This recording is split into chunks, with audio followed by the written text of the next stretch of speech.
Hello everybody, I'm going to try to use a new method to expose the serious and dangerous duplicity that is involved with the Judeo-centric progressive discourse, especially when it comes to Palestine. I think that Palestine is a very interesting test case.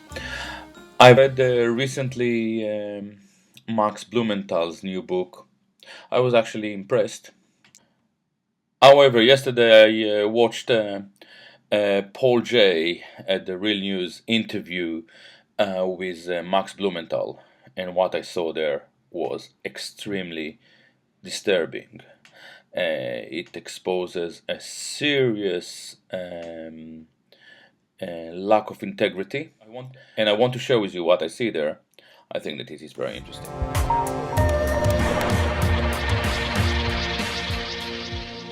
Welcome to the Real News Network. I'm Paul J, and welcome to Reality Asserts Itself. When I was a teenager in the late 1960s, I visited a relative in Israel. She'd gone to live on a kibbutz.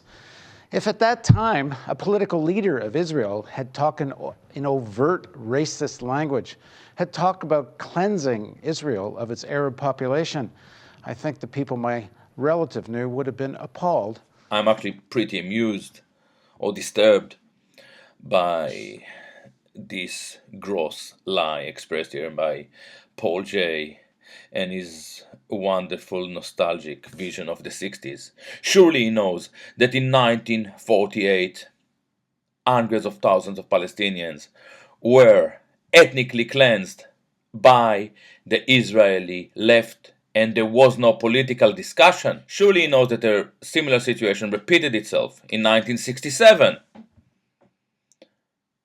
Who does he try to fool? Interesting question. It would be true to say most Israelis in general would not accept that they belong to a state that was essentially racist, and certainly would not accept their political leaders talking that way. Who do you try to fool, Mr. J? Do you really think that the Israeli Jews were fully aware of the law of return? They knew that they were living in a Jewish state.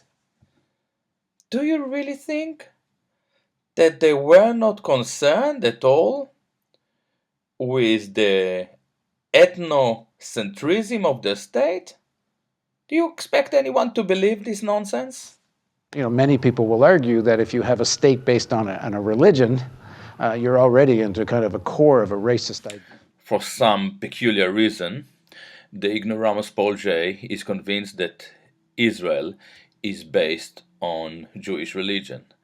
Every student of Israeli history and Zionism do realize that Israel and Zionism are founded on the transformation of Jewish identity into a national identity. Zionism was a secular movement. Israel is still a secular society, though the religious sectors are becoming more and more powerful. However, now we are about to hit the real issues, and they are very, very concerning and very, very embarrassing. Mr. Paul J and Mr. Max Blumenthal present themselves as progressive journalists. They support immigration. They definitely support the immigration for people into the United States. They support immigration rights. They would believe that immigrants should enjoy any kind of civil rights, and I obviously agree with them. I'm an immigrant, and I enjoy being a citizen in Britain, but peculiarly enough, when it comes to Russian immigrants to Israel, they are completely outraged when those Russian people celebrate their peculiar racist symptoms. This is very strange. So early in the book, you quote a poll, and let me quote it. In 2009, a poll of Russian immigrants, 77% supported forcibly transferring Palestinians out of Israel. So talk about this wave of Russian immigrants and whose primary political representative is Avigdor Lieberman. Well, as you mentioned, Israel is an ethnocracy. At least Blumenthal is honest enough to correct Jay and to point out that Israel is an ethnocracy rather than a theocracy. Nice. Was the importation of millions of post-Soviet Russian Jews after the collapse of the Soviet Union. This was the largest one of the largest demographic increases in recent Israeli history, or probably the largest. I think they increased their Jewish population by somewhere like 30%. I'm perplexed here. If the progressive Blumenthal is supporting immigration universally, why would he oppose the immigration of Russian Jews to Israel? Peculiar. And you have Lieberman, who moves into Israeli politics starting in the late 80s, moves into the Likud party, courtesy of Benjamin Netanyahu, and he starts not just talking about the immediate practical interests of the Russian-Israeli public, but talking about their political interests and speaking to their political sensibility, which was not necessarily democratic, which was very authoritarian. You mentioned this poll, 77%. So, help me out, Mr. Blumenthal. Are you pro-immigration or anti-immigration? Or do you support immigrants universally unless they are right-wing bigots? It's good to know, because we try to understand the Jewish progressive discourse. But then you actually admit that most Israelis support the expulsion of Palestinians. Actually, a bare majority of Jewish Israelis overall favor the expulsion of Palestinians in that poll. Yes. And so, in other words, most Israelis are racist bigots.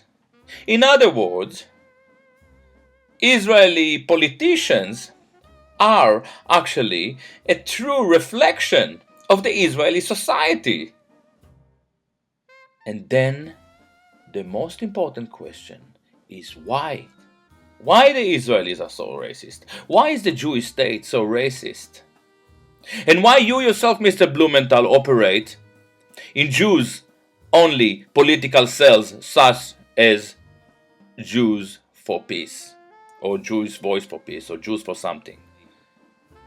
You're exactly a mirror image of the Jewish state. Can't you see it? I'll try to help you. It is Jewish tribalism that drives Jewish politics, whether it is in Israel or in Brooklyn. and he's been replaced by someone named Zev Elkin, who I interview in my book, who is also from Moscow, also a Russian, but he's in the Likud party. He's even younger than Lieberman, and he's actually even more extreme, and he doesn't even speak English, and he's the foreign minister, and he doesn't even speak English, and he's the foreign... Actually, I think that it is quite remarkable that a progressive journalist insists that not speaking English is kind of a crime. It is very embarrassing to admit, but this is not alternative news media. This is not quality journalism. If anything, it makes you miss the BBC and CNN. It is there to divert the attention from the real issue. And the real issue is very simple. Israel defined itself as the Jewish state.